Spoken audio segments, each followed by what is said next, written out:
오늘 말씀의 제목은 아나니아 사울을 만나다 라고 하는 제목으로 함께 은혜 나누기로 합니다.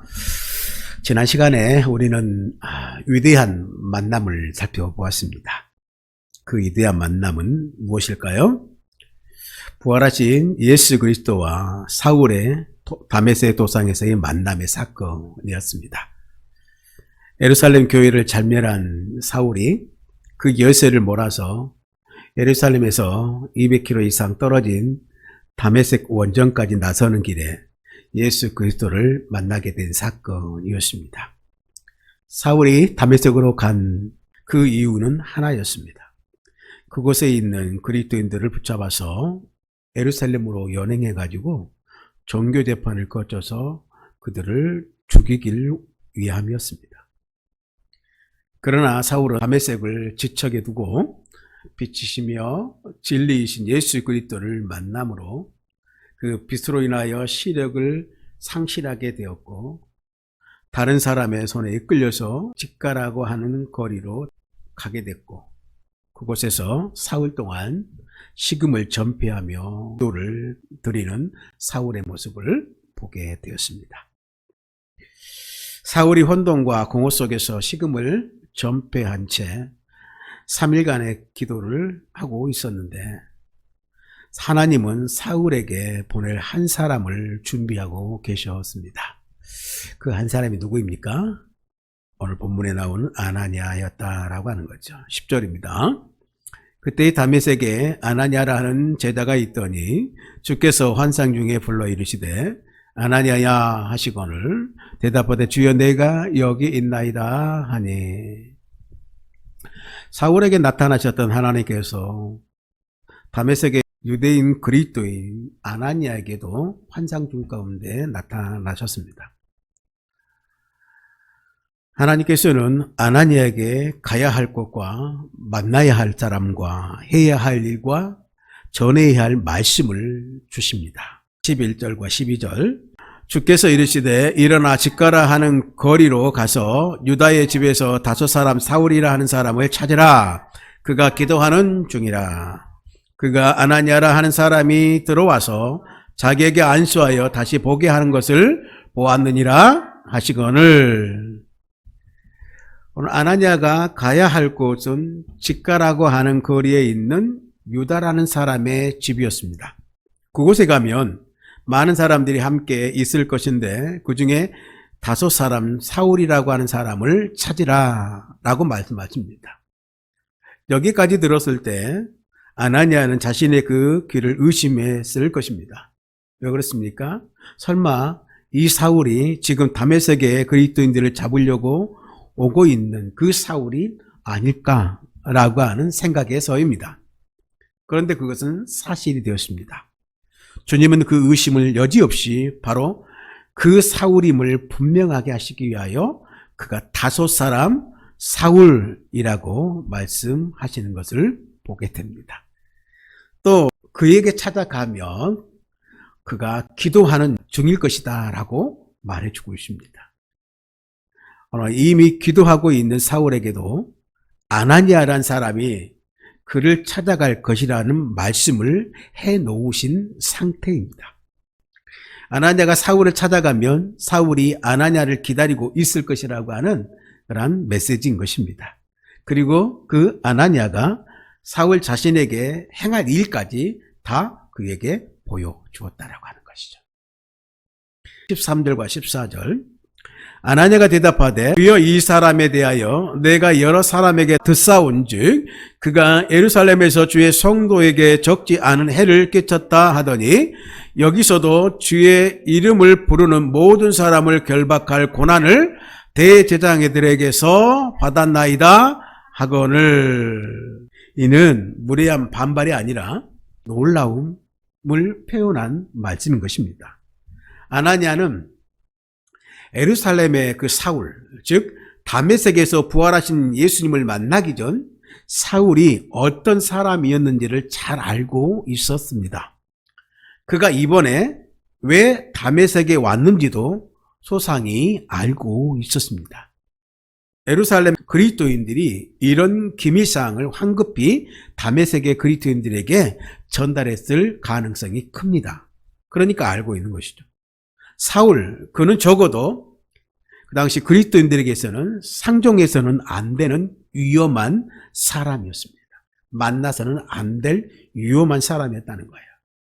예수님의 제자들이 가장 경계해야 할 무시무시한 농객이면서 자객과 같은 인물이 사울이었다라고 하는 것입니다. 아나니에게 사울은 지금 유대인에게 사마리아와 같은 존재였습니다. 하지만 빌립이 그 차별의 장벽, 편견의 장벽, 부정의 장벽을 헐고 그들에게 복음을 전하여 그들을 형제로 삼았듯이 이제 지금 아나니아도 오늘 주님의 음성을 듣고 나아가는 아나니아도 예수께서 친히 허문 그 죽음의 장벽을 넘어서 믿는 형제들을 잡아 죽인 그 사람을 형제로 받아들여야 했다라고 하는 것입니다. 그도 스데반처럼 사울을 용서해야 했다라고 하는 것입니다. 아나니아는 예전에 사울을 잘 알고 있었지만 그가 들짐승처럼 미친 듯이 날뛰던 사람에서 이제는 온순한 양이 되어 지금 기도하는 사람으로 변한 것을 몰랐습니다. 예수님은 이런 아나니아에게 그를 왜 맞아줘야 되고 용서해 줘야 되고 받아줘야 되고 그에게 가서 안수해 줘야 되는지를 알려주고 있습니다. 15절과 16절. 주께서 이르시되 가라, 이 사람은 내 이름을 이방인과 임금들과 이스라엘 자손들에게 전하기 위하여 택한 나의 그릇이라. 그가 내 이름을 위하여 얼마나 고난을 받아야 할 것을 내가 그에게 보이리라 하시니. 주님께서는 얼마 전까지 복음을 박해하였던 사울이 이제 복음을 담아 전하는 예수의 택한 그릇이 될 것이라고 말해주고 있습니다. 12제자를 선택하셨던 주님께서 이제는 사울을 선택하셨다라고 말하고 있는 것입니다. 그는 나의 이름, 예수의 이름을 전하기 위하여 부르셨다. 더군다나 주님께서는 그를 누구에게 보내겠다라고 말씀하시는가? 말씀을 보니 이방인과 임금들과 이스라엘 자손에게 보내겠다라고 말하고 있습니다. 이스라엘 자손이 맨 앞이 아니라 맨 뒤에 언급되고 있죠. 반대로 아예 언급되어서는 안 될 존재들, 이방인이 맨 앞에 언급되고 있는 것을 보게 됩니다. 하나님께서는 오늘 길기리야 다소 출신인, 그러니까 이방 지역 출신인 유대인 사울을 불러서 이방인과 유대인 모두에게 복음을 전하게 하시겠다라고 하는 비전을 품게 되셨습니다. 고린도전서 9장 19절과 20절.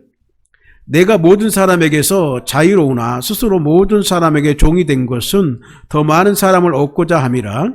유대인들에게서 내가 유대인과 같이 된 것은 유대인들을 얻고자 하며 율법 아래에 있는 자들에게는 내가 율법 아래에 있지 아니하나 율법 아래에 있는 자같이 된 것은 율법 아래에 있는 자들을 얻고자 함이니라. 아멘.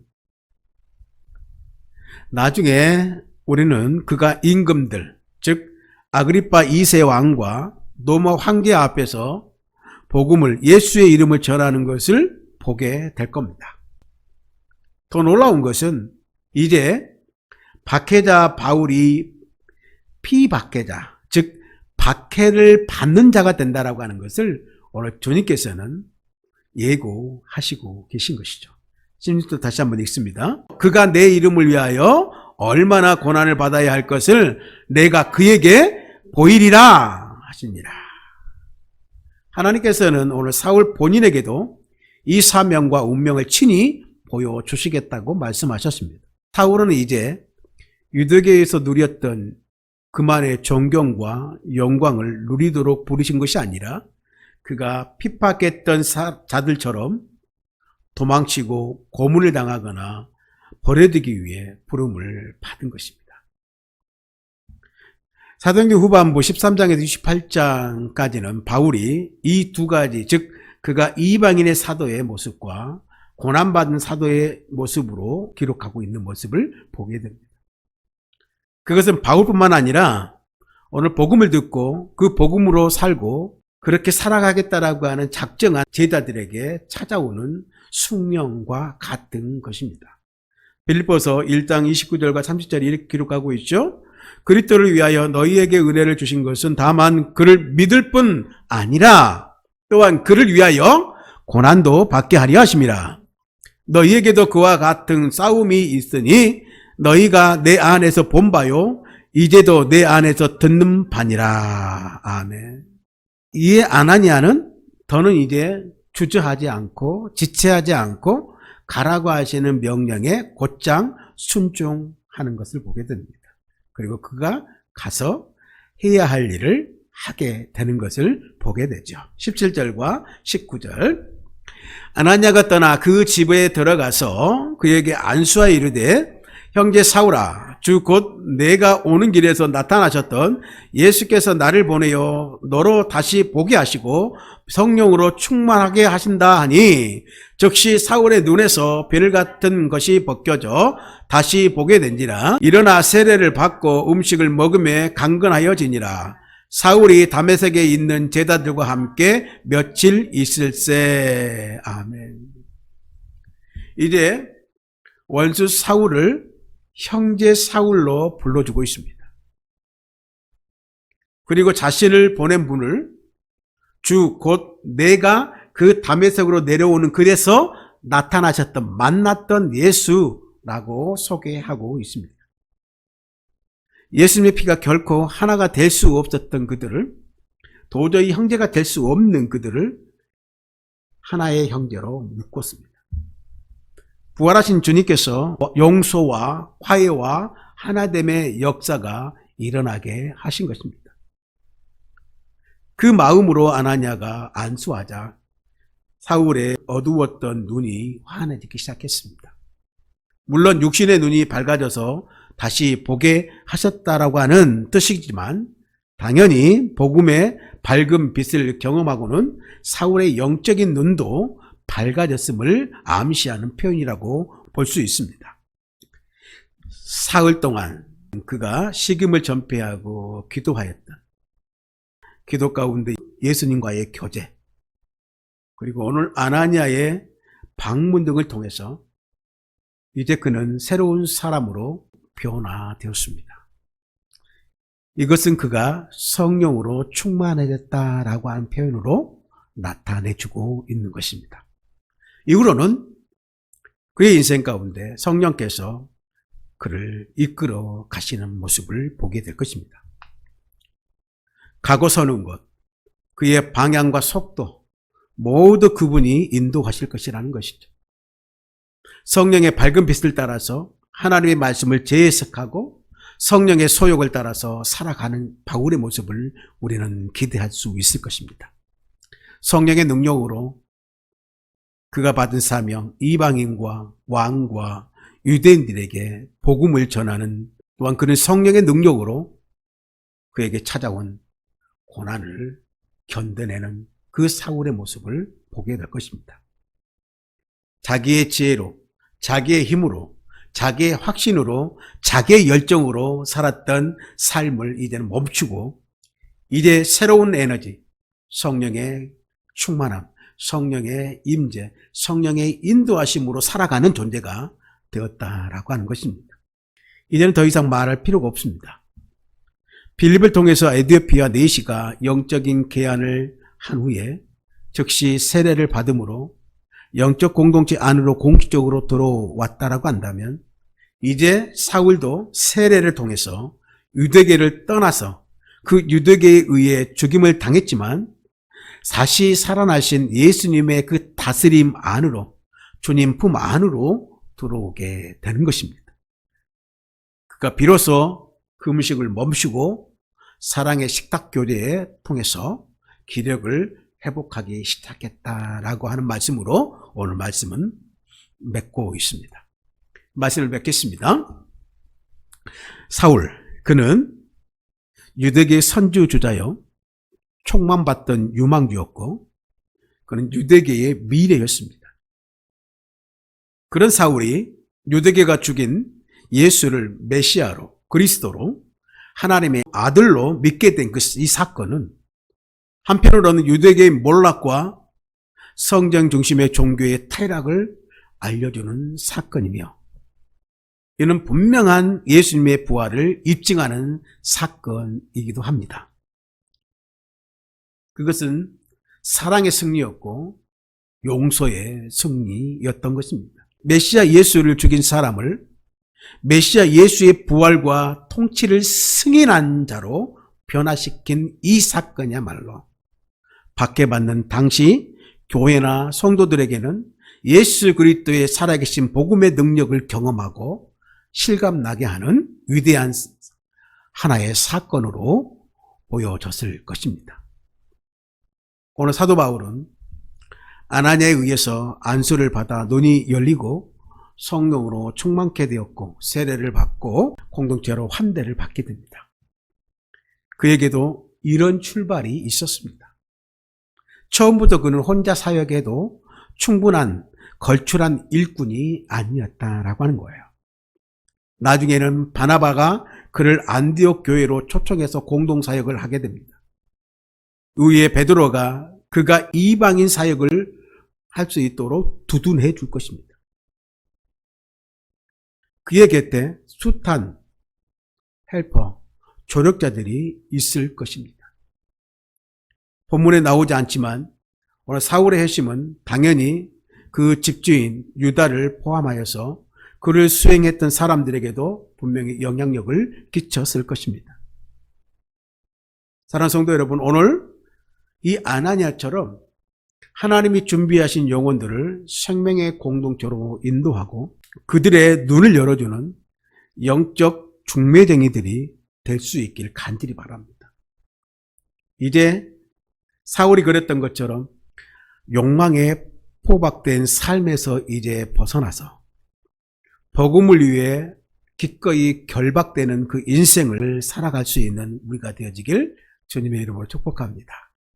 여러분, 주님께서 사울을 이방인의 복음을 위해 택한 그릇으로 불러 세우셨습니다. 오늘 우리 모두도 이 시대에 주님을 위한 복음의 그릇으로 선택된 사람들입니다. 그런 사람들이 그리스도인이라고 불리워집니다.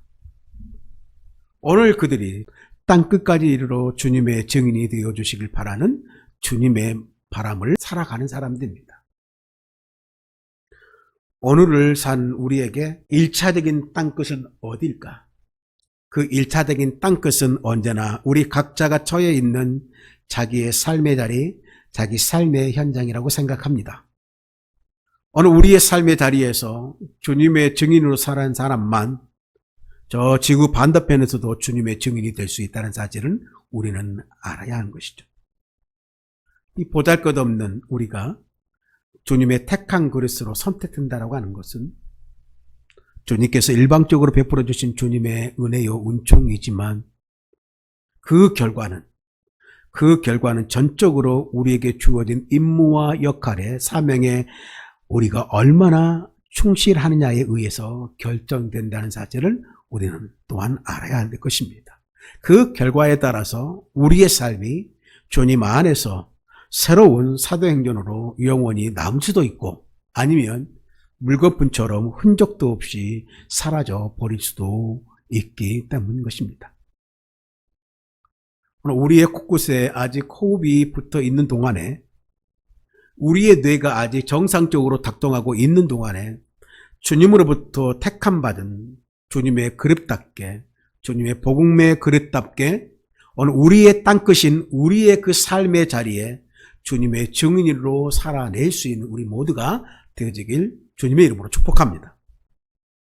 내가 행하지 않으면 안 될 어떻게 보면 자식으로서의 역할, 남편과 아내로서의 역할, 부모로서의 역할, 사인으로서의 역할, 이 시대에 또한 전도자로서의 역할, 또한 교회에서의 사역자로서의 역할에 충실할 수 있는 내 삶의 땅끝에서 최선을 다하는 주님의 신실한 일꾼들이 다 되어주시기를 바랍니다.